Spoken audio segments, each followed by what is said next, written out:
आज हम एसबीआई का फंड के बारे में बताने वाले हैं कि अगर आप एसबीआई का फंड में पैसा रखते हैं तो कितना ज्यादा पैसा बनता, और यही पैसा अगर आप एफडी में रखते हैं तो कितना ज्यादा पैसा बनता, और वो भी 3 साल, 5 साल और 10-12 साल का रिटर्न। हम टोटल रिटर्न आपको दिखाने वाले हैं, समझाने वाले हैं, और ये फंड कैसे काम करता है, और अगर आप इसमें इन्वेस्ट करते हैं तो आपका पैसा कैसे ग्रोथ कर सकता है, और कैसे आपको इसी पैसा से बहुत अच्छा खासा पैसा भी बन सकता है, उसके बारे में पूरा डिटेल में हम आपको इस वीडियो में बताने वाले हैं। साथ ही साथ आपको ये भी चीज पता चलेगा इसमें कि आपका पैसा जो इन्वेस्ट किया हुआ है वो पैसा कहां कहां पर लगा हुआ है, किसमें किसमें मतलब आपका पैसा जा करके आपको अच्छा खासा रिटर्न दे रहा है, किस तरह से रिटर्न नहीं देता है, किस तरह से पैसा लॉस भी होता है, वो सारा चीज हम इस वीडियो में आपको कवर करके अच्छे से बताने वाले हैं। तो चलिए वीडियो को शुरू करते हैं। इससे पहले आपसे रिक्वेस्ट है, प्लीज वीडियो को लाइक और चैनल को सब्सक्राइब करके बेल आइकन जरूर ऑन कर दीजिएगा। आज से 3 साल पहले या 5 साल पहले या फिर 12 साल पहले इन्वेस्ट किया रहा था इस फंड में, एसबीआई का मैग्नम मिड कैप फंड में,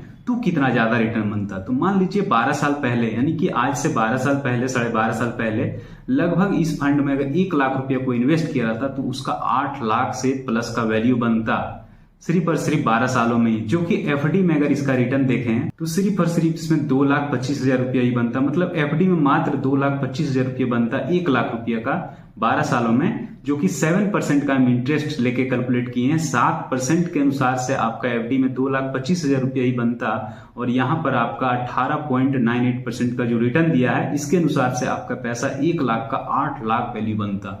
यानी इतना ज्यादा रिटर्न दिया है एसबीआई का मैग्नम मिड कैप फंड ने। या फिर अगर मान लीजिए कि कोई 5 साल पहले भी इन्वेस्ट किया होगा तो 5 साल पहले अगर कोई 1 लाख रुपया इन्वेस्ट कर देता, टोटल 3,27,000 बनता, और साथ ही साथ 1,40,000 बनता एफडी में, यानी कि फिक्स डिपॉजिट में वो इन्वेस्ट किया रहता 7% के इंटरेस्ट से, जो कि 7% देता नहीं है, 6-7% ही देता है, 6% के लगभग में, लेकिन 7% हम मान लिए हैं। उसमें 1,40,000 रुपये बनता और इसमें 3,27,000 रुपये बनता सिर्फ और सिर्फ 5 सालों के अंदर अंदर। तो इतना ज्यादा रिटर्न दिया है एसबीआई का मैग्नम मिड कैप फंड ने। और कोई मान लीजिए 3 साल सिर्फ 3 सालों के पहले अगर कोई इसमें इन्वेस्ट किया रहता तो एसबीआई का फंड में 1,58,000 रुपये बनता, और अगर यही पैसा एफडी में इन्वेस्ट किया रहता तो 1,27,000 रुपये बनता। यानी कि कितना ज्यादा का डिफरेंस है ये समझने की कोशिश कीजिए। लेकिन आपको सिर्फ रिटर्न देख करके खुश नहीं होना चाहिए, साथ ही साथ अगर आप 1 साल पहले का परफॉर्मेंस देखते हैं इस फंड का, एसबीआई का मैग्नम मिड कैप फंड का, तो ये -2.5% का रिटर्न दिया, यानी कि 2.5% माइनस में रिटर्न दिया। यानी कि कोई 1 लाख रुपया इन्वेस्ट किया रहता तो मान लीजिए 97,500 रुपया उसका पैसा बनता, यानी कि 2,500 रुपया लॉस हो गया रहता इस फंड में। तो ये फंड में लॉस हो गया रहता, लेकिन एफडी में इसमें अगर 6 से 7% रिटर्न देता है 1 साल में, तो उसका 1 साल में ही 6 से 7,000 रुपये बढ़ जाता। तो एफडी में होता है कि गारंटीड रिटर्न आपको मिलता है, और इस फंड में होता है कि अप डाउन हो करके मिलता है। यानी कि ये फंड स्टॉक्स में इन्वेस्ट करता है अपना पैसा, इक्विटी में इन्वेस्ट करता है। जो भी 95% पैसा जो इस फंड में जमा होता है टोटल, तो इस फंड का टोटल पैसा 95% जो कि जाता है स्टॉक्स, यानी कि कंपनियों में, जैसे टाटा वगैरह, जो भी बहुत सारी बड़ी बड़ी कंपनियों, मैग्नम मिड कैप कंपनी है तो मिड कैप कैटेगरी के कंपनियों में जाता है। यानी कि जो 1 से लेकर के 100 तक की जो कंपनी होती है इंडिया की टॉप 1-100, उसको छोड़ करके 100 से लेकर के 250 कंपनियों के बीच जो होती है ना, 150 कंपनी, उसी में ये पैसा को इन्वेस्ट करता है, ज्यादातर पैसा को। और उस पैसा को इन्वेस्ट करने के बाद जैसे जैसे मार्केट अप डाउन होते रहता है, मार्केट में अच्छा परफॉर्मेंस देता है तो अच्छा रिजल्ट देता है। लेकिन लॉन्ग टाइम में होता है कि मार्केट अप डाउन तो होते रहता है। सबको पता है कि शेयर मार्केट में बहुत ज्यादा रिस्क है, सबको जानता है शेयर मार्केट में रिस्क है, लेकिन रिस्क उसके लिए नहीं होता है जो लंबे समय तक और सही जगह में अपना पैसा को अगर रखा है, इन्वेस्ट किया है, तो उसके लिए कोई रिस्क नहीं है। लेकिन अगर शॉर्ट टाइम के लिए कोई इन्वेस्ट कर रहा है, यानी कि मान लीजिए 1 साल, 2 साल, 3 साल के लिए कोई इन्वेस्ट कर रहा है, तो उसके लिए बहुत ज्यादा रिस्की है। म्यूचुअल फंड हो या फिर शेयर मार्केट हो, बहुत ज्यादा रिस्की है। तो अगर आप 5 साल, 10 साल, 15 साल के लिए इन्वेस्ट करते हैं तो बहुत बेस्ट होगा आपका, मतलब एफडी से बहुत बेहतर रिटर्न आपको यहाँ पर मिलेगा। लेकिन मिनिमम 7 साल, 8 साल, 10 साल के लिए आप जितना टाइम दीजिएगा उतना आपका पैसा बढ़ेगा, आप जितना कम टाइम दीजिएगा उतना आपका पैसा लॉस होगा। तो इसीलिए आप कोशिश कीजिए कि लंबा टाइम दीजिए, लंबा टाइम दीजिएगा तो आपका रिटर्न अच्छा बनेगा। आप उसी पैसा को इसमें इन्वेस्ट कीजिए जो आपको तुरंत नहीं रिक्वायरमेंट हो, यानी कि तुरंत जरूरी ना पड़ जाए। वैसा पैसा को ही आप इसमें इन्वेस्ट करें, यानी कि उसी पैसा को इसमें लगाने की कोशिश करें। और कभी भी एक ही बार में ज्यादा पैसा ना लगाएं, यानी कि थोड़ा थोड़ा पैसा, जैसे भी मार्केट गिरा हुआ है तो अभी थोड़ा पैसा लगा दिए, फिर मार्केट गिरेगा फिर थोड़ा बहुत पैसा लगा दिए। तो इस तरह से पैसा लगा लगा करके आप अच्छा खासा पैसा बना सकते हैं एसबीआई का मैग्नम मिड कैप फंड में। और एसबीआई का मैग्नम मिड कैप फंड में आप चाहें तो एसबीआई का ब्रांच में भी जाकर जो भी वहां पर म्यूचुअल फंड डिस्ट्रीब्यूटर होंगे उससे भी आप कॉन्टेक्ट कर सकते हैं। और साथ ही साथ आप चाहें तो खुद से भी, नीचे हम डिस्क्रिप्शन में लिंक दे दिए हैं, वहां से भी आप डीमेट अकाउंट बना करके खुद से इन्वेस्टमेंट करना शुरू कर सकते हैं। वहां पर एजेंट कमीशन बनता होगा और यहाँ पर एजेंट कमीशन नहीं बनेगा। तो आप खुद से चाहें तो इन्वेस्टमेंट करना शुरू कर सकते हैं। और इस फंड में जो एक फंड है, इस फंड में पैसा जो जमा होता है, इसका 2 फंड मैनेजर है, 2 फंड मैनेजर है। इस फंड मैनेजर का काम ही होता है कि जितना भी पैसा यहाँ पर जमा होता है उस पैसा को मैनेज करना। इसका काम होता है कि मैनेज करने का मतलब है कि जो भी कंपनी मिड कैप कैटेगरी के अंडर आती है, यानी कि 100 से लेकर के जो 150 प्लस उसमें कंपनी होती है, जो 100 से 250 कंपनी के बीच में अपना पैसा को ये इन्वेस्ट करते हैं, यानी कि बढ़िया बढ़िया कंपनी को सर्च करते हैं। बहुत ही टॉप लेवल का अच्छे एडवाइजर होते हैं, फाइनेंस को मैनेज करने वाले होते हैं, मैनेजमेंट वाले होते हैं, तो बहुत अच्छे से मैनेज करते हैं उस पैसा को, तभी जाकर के इतना अच्छा रिटर्न देता है। यानी कि 12 सालों में कहाँ वहां 2,25,000 रुपया और यहाँ पर 8 लाख, यानी 1 लाख का 8 लाख, यहाँ 8 गुना वहां 2 गुना से थोड़ा सा ज्यादा।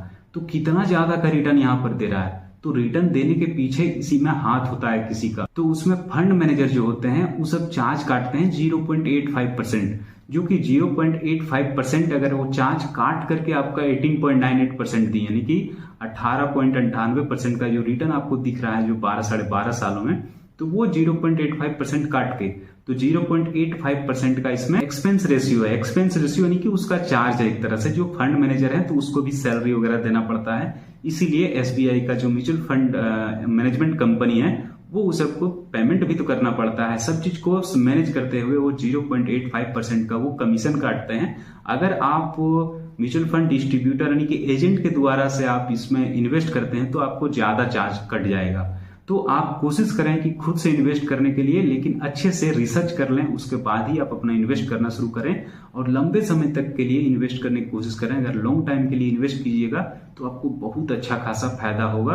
यानी कि आप अगर मान लीजिए 10 साल 12 साल के लिए रखते हैं तो जिस तरह से मैं आप देख ही रहे होंगे कि कभी भी इंडिया का भी ग्रोथ रुकने वाला नहीं है, जैसे कि अभी इंडिया का ग्रोथ भी बहुत ज्यादा बढ़ने वाला है। तो इस तरह से आपका भी पैसा अच्छा खासा इंक्रीमेंट होगा। तो लंबे समय तक अगर रखना होगा तो अगर आप मान लीजिए कि आप 1 साल 2 साल के लिए रखिएगा तो देख लीजिए कि 1 साल में -2.58% का रिटर्न दिया है, माइनस में रिटर्न दे रहा है। तो 1 साल में माइनस में दिया, लेकिन 3 साल का रिटर्न देखिए, 5 साल का रिटर्न देखिए, यहाँ तक कि 12 साल का रिटर्न देखिए। मार्केट उस टाइम भी बीच बीच में निगेटिव रिटर्न दिया है, जैसे कि कोरोना में तो बहुत ज्यादा रिटर्न दिया है, माइनस में लगभग 30% का माइनस में रिटर्न दिया था। तो उस तरह से रिटर्न तो माइनस प्लस होते रहता है, लेकिन अगर आप बने रहिएगा लंबे समय में तो ये रिटर्न फिर कवर हो जाता है। तो उस प्रकार से अगर आप अपना इन्वेस्टमेंट करते हैं तो आपको बहुत बेहतर आपका पैसा बनेगा इस फंड में। अगर आप चाहें तो लमसम में भी इन्वेस्ट कर सकते हैं, लेकिन लमसम में भी इन्वेस्ट करने के लिए कम से कम 5 से 6 बार आप उसी पैसा को डिवाइड करके छोटा छोटा अमाउंट को इन्वेस्ट कीजिएगा तो आपके लिए बेहतर होगा। यानी कि एक ही बार में आप ज्यादा पैसा लगा दीजिएगा और मार्केट जैसे कि गिरा हुआ है तो आपको बहुत ज्यादा नुकसान होगा। मान लीजिए कोई 1 साल पहले 1 लाख रुपया लगाया होगा तो उसको तो बहुत ज्यादा अफसोस लग रहा होगा, टेंशन हो रहा होगा, इरिटेट हो रहा होगा, पैनिक हो रहा होगा, यानी कि बहुत तरह की परेशानी उसको लग रहा होगा, हम इससे अच्छा एफडी में ही पैसा रखते हैं। तो इस तरह का थिंकिंग आपको आने लगेगा।